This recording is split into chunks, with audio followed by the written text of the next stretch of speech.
So, thank you, Benita. One of the things, because the title of this panel, I guess, is media and how we are portrayed. One of the things about the media, and also just the media and entertainment industry, what you see and what you hear has a profound impact on how we see the world. It influences how we make policy, what money goes into where. And so I want to say this, because in 2006, I started a program. I wanted to create a way out for women. I was involved in prostitution for almost 20 years in my earlier years. And I knew how difficult it was to get out of it. It's really complicated, and it's such a long process. For all the things that Benita said, for all the harms that have been inflicted on us.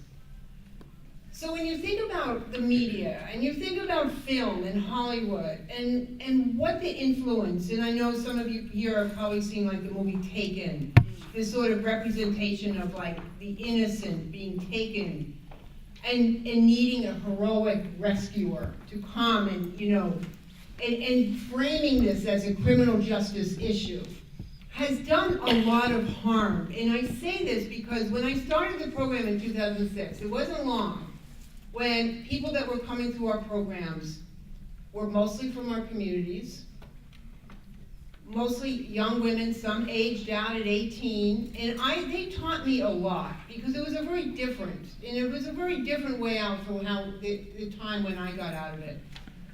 So it was an opportunity for me to listen to their stories. But because in the Hollywood version, and the films, and the mini dramas that we've seen on TV, I could not get people to recognize that it was young people from our communities most affected here in the US.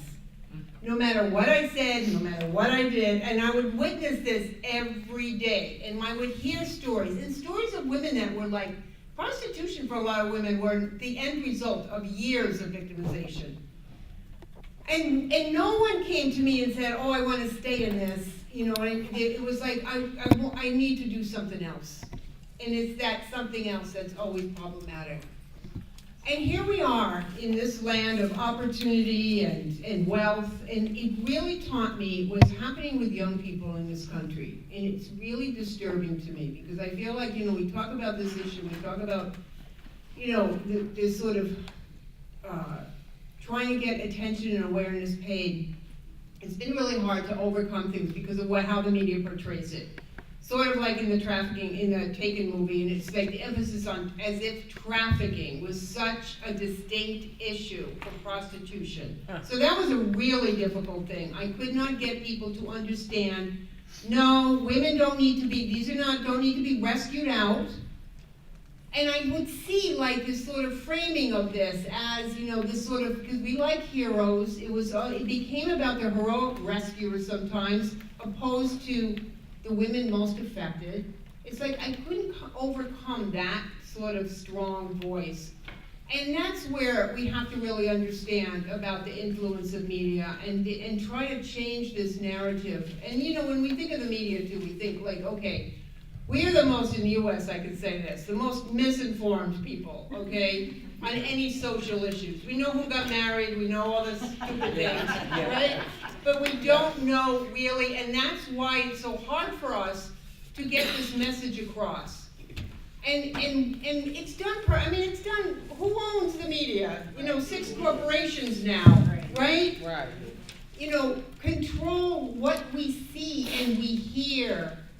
And it was really, really clear to me after doing it. So in 2006, now what is this, 2018? So it's been many years. I listened to hundreds of stories. I met hundreds of women. And there was a certain, you know, there was a trend in all their stories, and the harm and everything that happened to them. But it was really clear to me about how difficult it was. Even though I see the truth every day, I could not get people to pay attention. And to this day, resources trying to change sort of this economic inequality that's happening in our country too, that is rendering young people vulnerable. I could not get that. No one would listen to it. And so it really was interesting, and it kind of like showed me the impact and influence that the US media has. And sort of also in a lot of good intentioned Hollywood films or documentaries also, this sort of voyeuristic view of the poor people, like, you kind of like this, you know, and it really it caught my attention too, because I can remember days, you know, in my younger years when I was so caught up in things, and how would I felt some Hollywood celebrity kind of gawking or looking at me, or sort of seeing me as in this way of this very disempowered person. It also created this difficult thing, because what we try to do at our program, we're on a mission to end prostitution, let's be clear, right? We want to put an end to this.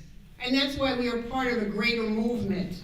We don't want to we could do services till times get better. In the next 100 years, nothing would ever change. And so we need to change this, but we also have to get young people too to see that they're not just the recipients of services, that they have the power to change their life and power to change their communities. People I talk to don't feel like they have any power whatsoever. And that really caught my attention too, because it made it seem even harder to organize. Because there was this framing of sort of very disempowered, needing to be rescued, that it was a simplistic thing. It was stepping out. All you need to do is just rescue somebody out. And these were smart people that I would work with, law enforcement, people in public health.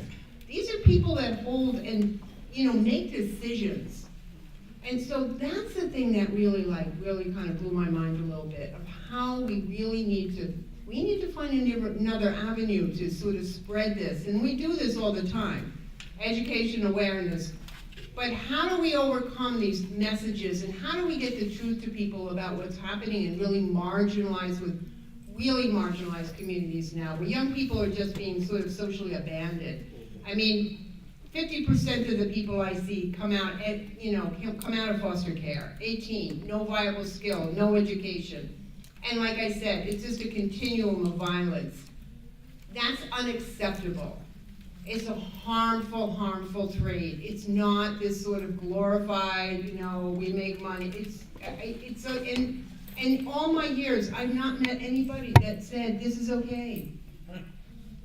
So I guess this is just my way to try to get you all to sort of see the power of the media. How can we get real truthful information out there? And plus in this country, we're going through a little bit of a historical madness anyway. So, I don't know, we don't even know what to do here.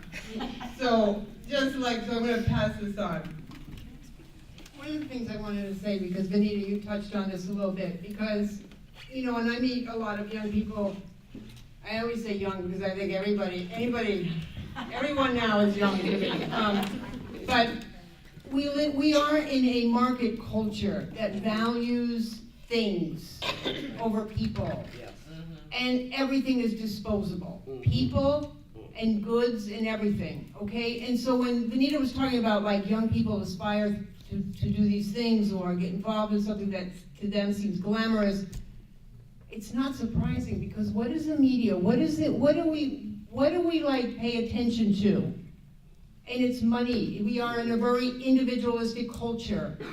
We are no longer a community of people. And I noticed that even with all the people all the women that have come through our programs, sort of that lack of community, that you kind of to survive, you're on your own. And I think this is really difficult, because we're not only trying to end a harmful practice here, and we know what we can do to do that, right? But we have to overcome such of the media of all these forces that are sort of that are coming at us in so many different ways. And I think we just have a lot of work to do, and a lot of really trying to understand and trying to analyze things. That's the other thing here too, is that we sort of we're always exposed to these film clips and these things that don't really capture the realities of anything, or give us any deep analysis or understanding. And I think that's what we're here today, to try to get people to understand the harms of this, that we can end this. Because in my time, we never even thought of this, or never thought that this could ever be something that would not be around.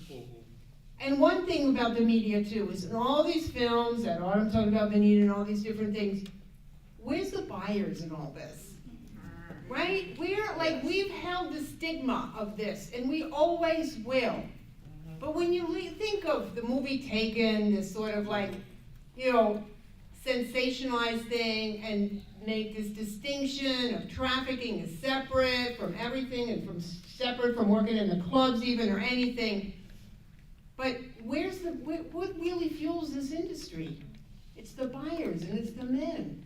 But never will you see a media or ever see a Hollywood movie depicting it in that way. That's not going to sell anything here, because it's all about the selling. So we have a lot of force, especially in the U.S., because we're such a barbarically market culture and capitalist, and again, like I said, on a self-destructive path here. So there's been a lot of things that we have to really overcome, but that's that, you know, where we get our information from is really important.